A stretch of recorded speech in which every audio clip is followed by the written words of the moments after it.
Tolong ingat ini ya, baik-baik. Kalau nanti di akhirat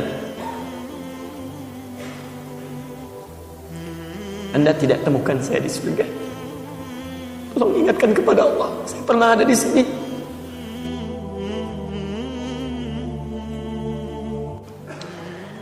Qala Rasulullah sallallahu alaihi wasallam, bersabda Rasulullah sallallahu alaihi wasallam fi rawahu Abu Sa'id Al-Khudri, pada hadis yang diriwayatkan oleh sahabat Abu Sa'id Al-Khudri radhiyallahu taala anhu, qala, beliau menyampaikan, qala Rasulullah sallallahu alaihi wasallam bersabda, lihat kalimatnya, bima makna, lihat saya langsung ke ujung hadisnya saja karena ini cukup panjang sekali.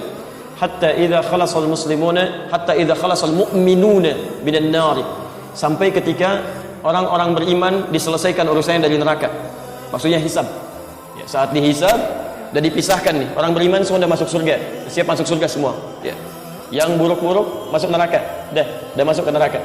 Jadi kalau amalan Anda misalnya 50,001%, Masya Allah, maka Anda masuk ke dalam surga insya Allah, lebih banyak amal baiknya. Tapi kalau amalan jelek Anda misalnya 50,001%, amal baiknya 49,99, masuk ke mana? Ke neraka. Walaupun cuma 0,01%. Yang jadi masalah sekarang 50%, amal baik 50, amal jelek 50. Masuk ke mana? Baik. Nah itu belum ke surga dan tidak ke neraka. Lihat kalimat saya, belum ke surga, tidak ke neraka. Disimpan di tempat yang tinggi, yang bisa teramati keduanya. Bisa melihat ke surga, bisa terdengar jerit neraka.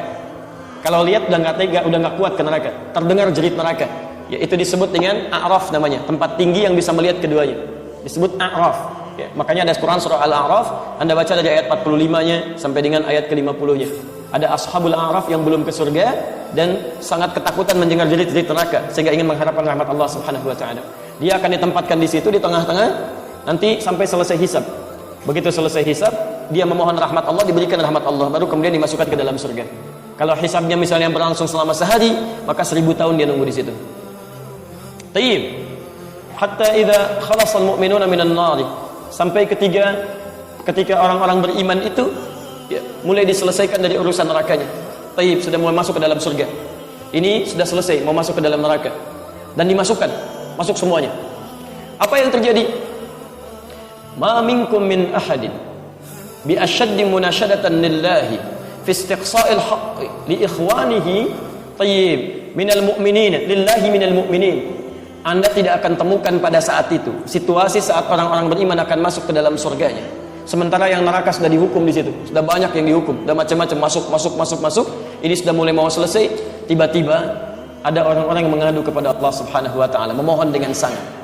Nabi katakan, Anda tidak akan pernah temukan orang yang paling banyak kuat permohonannya kepada Allah, memelas dengan tulus.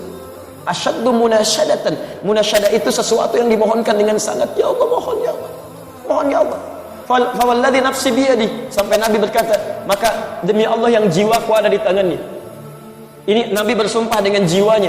Tidak pernah ada kalimat dalam hadis ya, kalimat seperti ini kecuali menunjukkan itu sangat serius. Ingat, sangat serius. Dan ada sesuatu yang penting di dalamnya. Nabi serius menyampaikan ini. Kita jangan anggap bercanda gitu kan.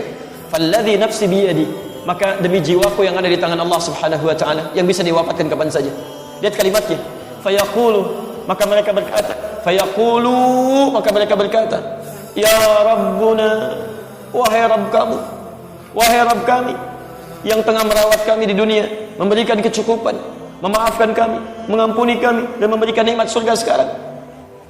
Wa ya Rabbuna, wahai Rabb kami, hum ashabuna, mereka ada di antara teman-teman kami.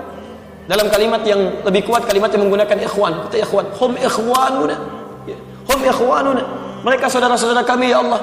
Hum yasumuna ma'ana, ada orang-orang yang berpuasa bersama kami saat di dunia. Yusalluna ma'ana, kanu yusalluna ma'ana, mereka salat bersama kami saat di dunia.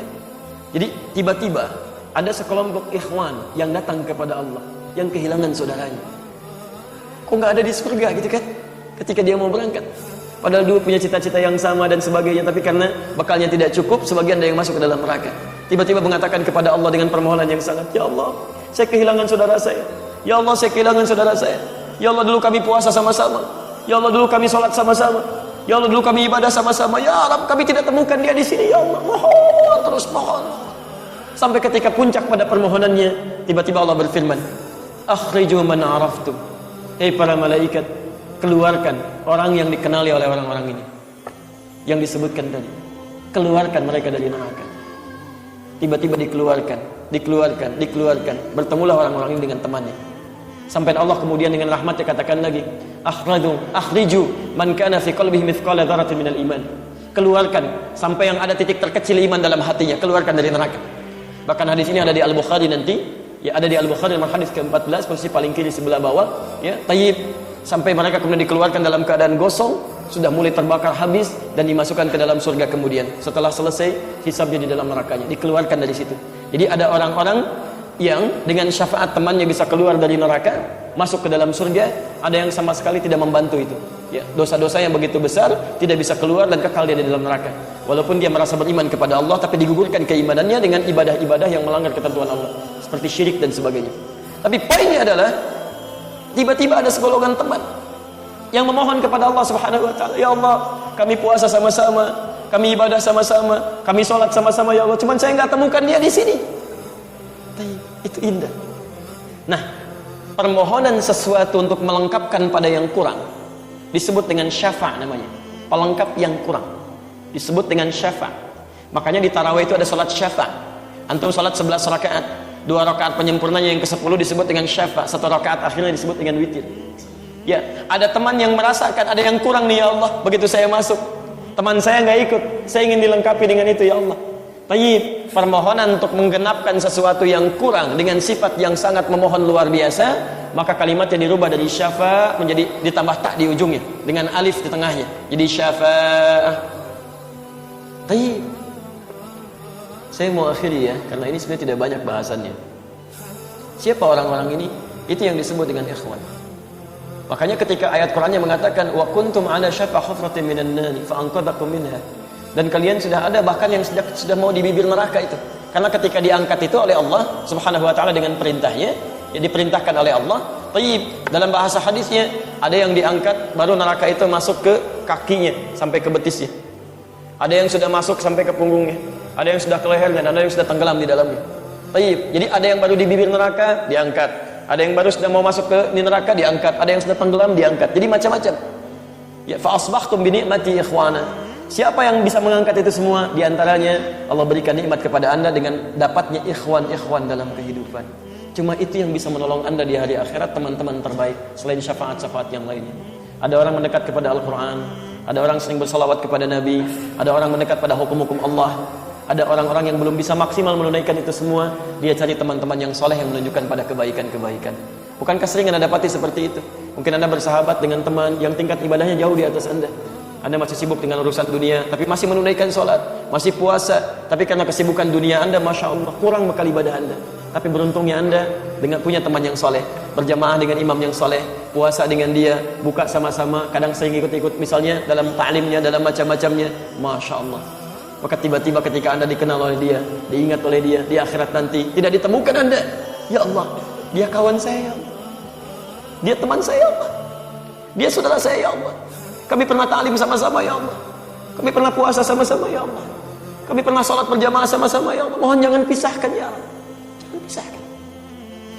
Pertanyaan, sudahkah anda punya teman seperti itu yang bisa menolong dalam kebaikan?